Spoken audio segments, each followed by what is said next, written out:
Be honest with me.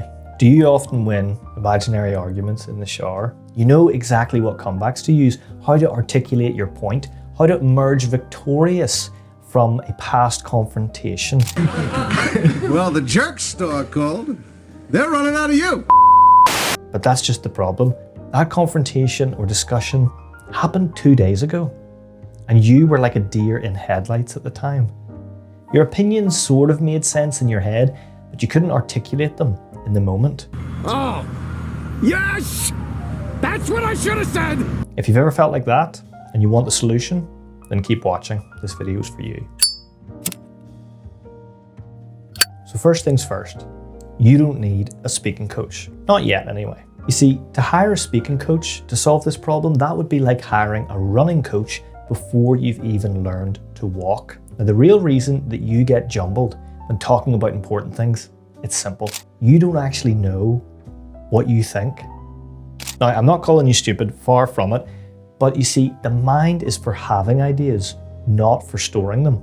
And because most people never create a system for capturing their own ideas, they never get the opportunity to examine them, and therefore they never get to organize them or develop them. Thoughts ruminate in your head, but they don't evolve there. That's why you win those shower arguments, because you repeat the jabs, the critiques, the comebacks that you received over and over until you finally you do reach clarity. But you don't need to lose every argument once before learning how to speak clearly about that topic. There's a better way, and it starts with writing. Journaling obviously has been around for thousands of years. Marcus Aurelius used it to sharpen his philosophy. Anne Frank used it to document a personal experience of a global event and make sense of it. Countless thinkers, leaders, and creators have used journaling as a tool for reflection and clarity. It's not just a modern aesthetic, it's one of the oldest tools for understanding yourself. So how does writing make you a better speaker? Well, first of all, writing takes vague intuitions, impressions, half-formed thoughts out of your head and forces you to turn them into concrete sentences. Now, this process is much slower than a conversation where thoughts fire off from your mouth in an instant. On paper, everything slows down. You can pause, rephrase, rethink, delete, and refine. Speaking of rethinking and deleting, when you write, you will often identify thoughts or beliefs that you have that maybe they have some flaw to them.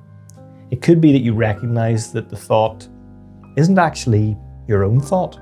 It's borrowed from someone you admire, or maybe you passively absorbed it by consuming media thoughtlessly. But if it is your own belief, maybe now that it's on paper, you start to realize that it doesn't actually make any sense. It could just be that it's flimsy, or maybe it doesn't actually hold water. At least you can acknowledge that to yourself and remove it from your list of beliefs, instead of having to find out the hard way that it's wrong, that you're wrong.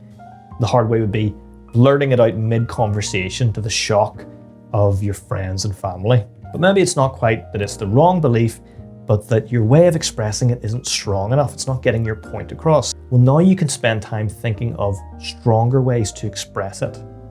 Are there better examples you could use to get that point across? Maybe there are simply better words that would make your point sound better. I would recommend spending some time refining these, particularly if they are beliefs that surround a particular value that you feel very strongly about. Naturally, when you do all this, your mind will serve you up questions, sometimes objections to your own thoughts. Some maybe you know the answer to, some you won't.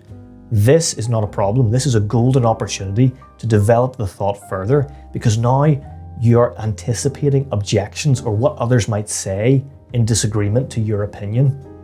And by considering this in your writing ahead of time, you'll be able to construct counterpoints that you can retrieve from your mind instantly, rather than attempting the somewhat impossible task of constructing them on the spot.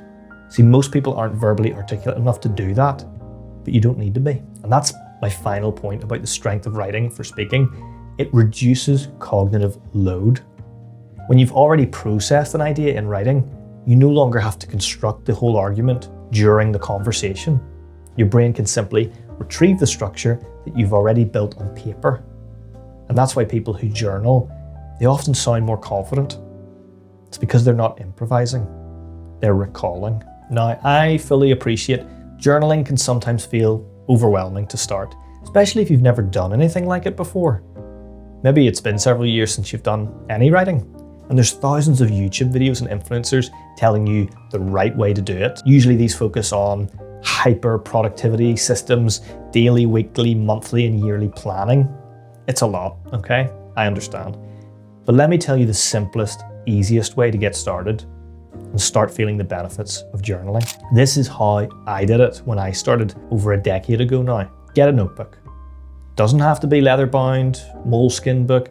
Doesn't have to be special lined or a dotted notebook. Just front cover, paper, back cover, and something to write with.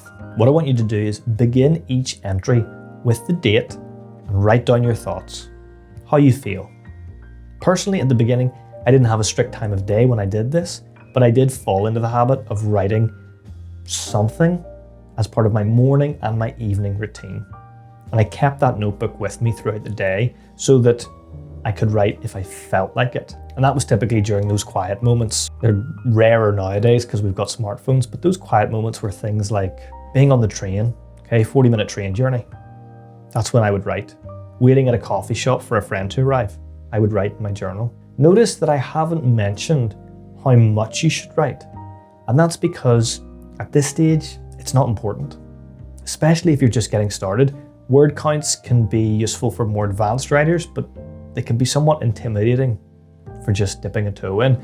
So when getting started, what I would recommend is just write as much as you feel like writing and no more. The more important thing is to build the habit of sitting with the notebook open, pen in hand. If you can do that once or even a few times a day, you will quickly surprise yourself as to how much you write. So hopefully that takes a bit of the pressure off you. Now, the example I gave you is a specific type of journaling, and people do journal for different reasons. It could be to understand their behavior, to break patterns and stop repeating the same mistakes. Could be to set goals, could just be to track tasks and events in their life, or maybe to develop their ideas. Right now, I'm using both, partially a bullet journal to organize my work and my personal life, so tasks, events, long-term plans. It's practical and structured, and I quite like it. But when I started, I just wrote about what I felt and what I thought about things that were happening to me day to day. And that alone helped me understand myself better, recognize habits that I wanted to change, and build the habits that I needed.